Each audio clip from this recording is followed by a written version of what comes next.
Would you like the secret to getting good at jiu-jitsu fast? It's all about developing the mindset that you can't win practice. What's up, guys? I'm Hardy Quest with Quest Jiu-Jitsu and the Ninja Every Day.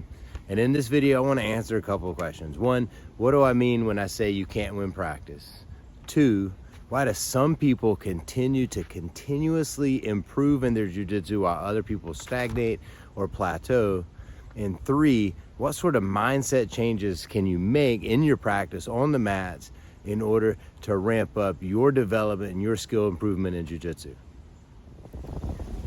We want to do a careful analysis of our priorities in jiu-jitsu. Are we prioritizing real growth and development in our jiu-jitsu, or are we trying to win every roll when we're training?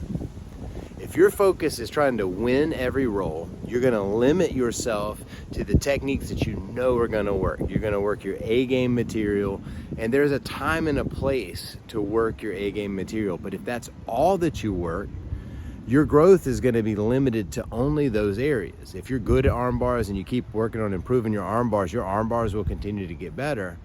But there's more than just arm bars to jiu-jitsu. If you prioritize growth, what you'll do is you'll identify weaknesses in your game, and then you'll seek out ways to shore those weaknesses up.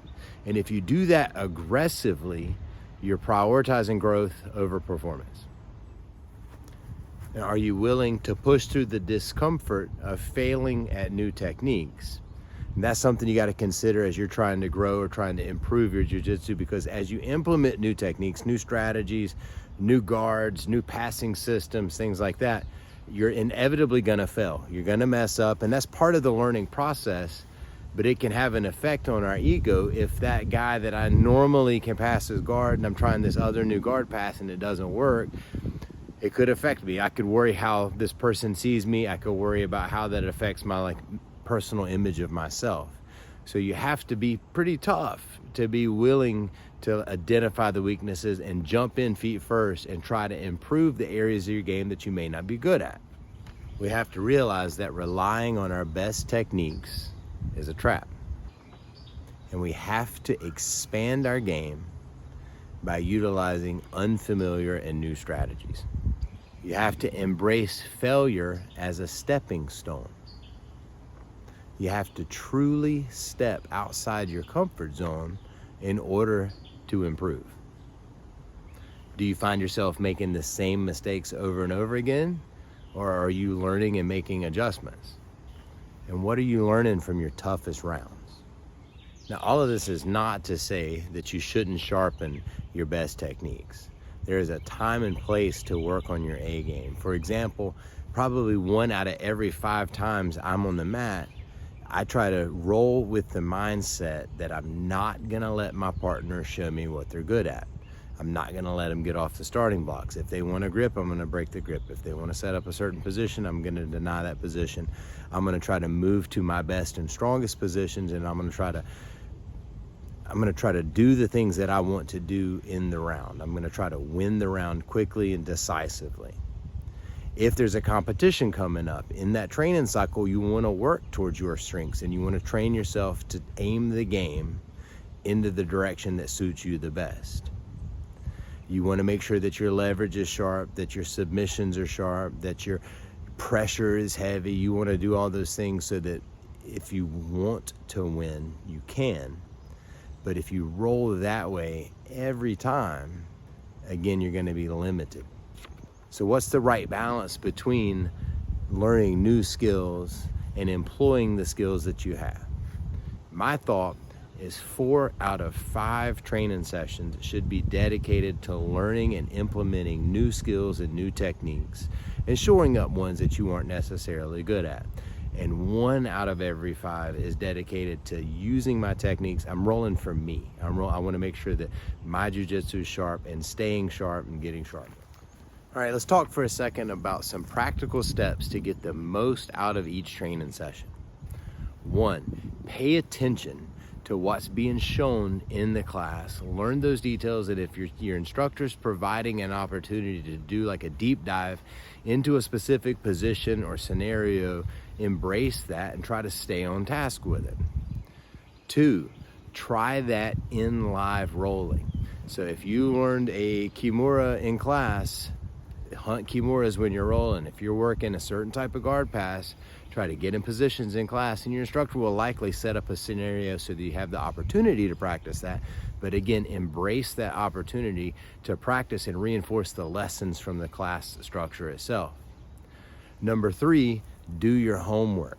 There's a ton of information that you can pull online. There's a ton of stuff on YouTube. There's great subscription services that you can join. I love the Roy Dean TV. I get a lot of my information from my instructor, Professor Roy Dean. I'm also a big fan of the Submeta platform that Lachlan Giles has set up. I can't speak highly enough about that. And then I've got a number of instructionals that I've gotten from BJJ Fanatics, and big fan of like finding a jiu-jitsu practitioner that uses a style that you enjoy or that you like or that you resonate with, maybe has a body style like you that you can copy, and likes to roll in a way or use the techniques that you find yourself favoring, and then take those things that you're familiar with and build off of them.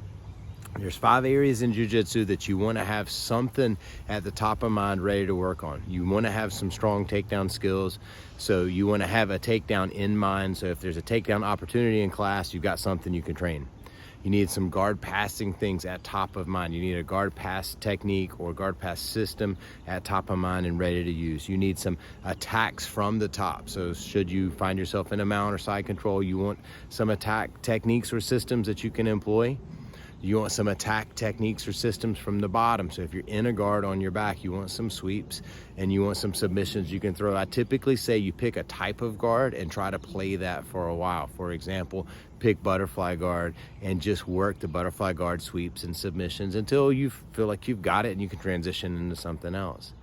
And then 5th, have some escapes ready, so that if you find yourself on the bottom, you know how to get out, and you have some stuff again at those areas at the top of mind in those areas. Again, the 5 areas are takedowns, attacks from the top, guard passes, attacks from the bottom, and escapes.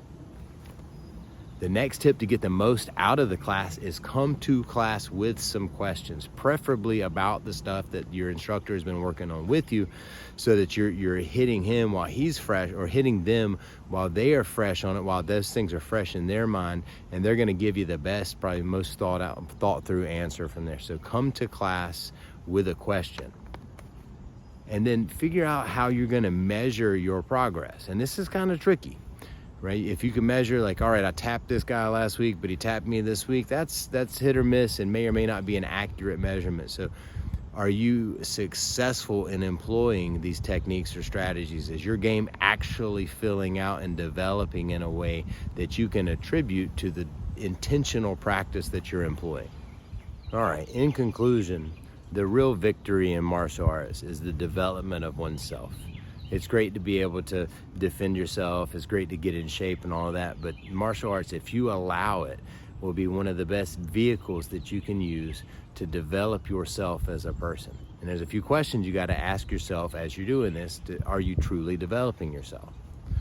1, what's your real measure of progress in martial arts? And are you in fact living up to that?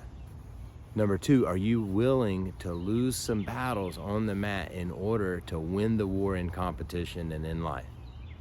And number 3, are you training smart and growing and constantly evolving, or are you stagnating? It's really important to remember that movement is life.